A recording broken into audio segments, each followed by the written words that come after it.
Assalamu alaikum, barkanmu da safiya, barkanmu da kasancewa da ku a cikin wannan sabon bidiyon.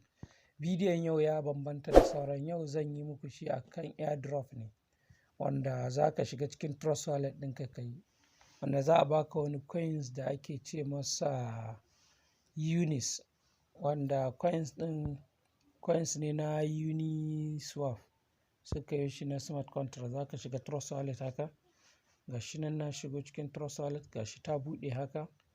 Idan ka shigo, amma ka tabbatar in za ka yi shi kana da Binance Smart Chain koya ne, saboda wanda za su ɗauka duka ba zai wuce na naira 30, 40 ko 50 ba dai, duka tsakanin abin da su ɗauka na Binance Smart Chain.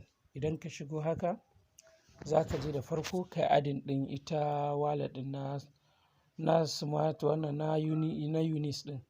Don haka zan ajiye muku contract ɗin a ƙasan comment na farko ko a describing, za ka ɗauke shi ka shigar.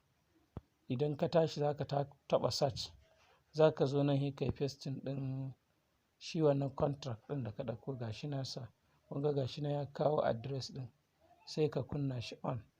Ga shi nan ya buɗe, idan ya buɗe sai ka koma baya. Idan ka koma baya, ga shi zai zo, ga shi na a ƙasa haka, kunga ga shi 0 ba komai. Ga shi nan ya buɗe 0 babu komai a ciki. To da ya buɗe haka sai ka koma baya, sai ka zo ga shi nan ka latsa smart chain ɗin nan, zai kawo haka, sai ka latsa send.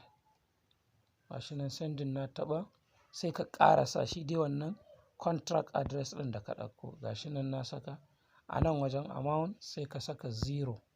Idan ka sa 0 sai ka latsa send, continue kai. Idan ka latsa continue, ga shi nan yana rolling, ga shi nan ya kawo haka.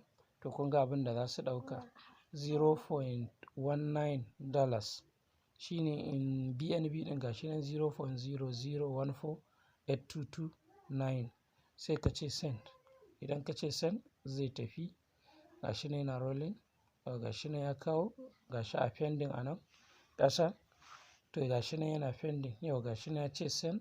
To sai ka yi back, saboda ya ce send, sai ka zo gajen unis ɗin nan sai ka ƙara taɓa shi haka.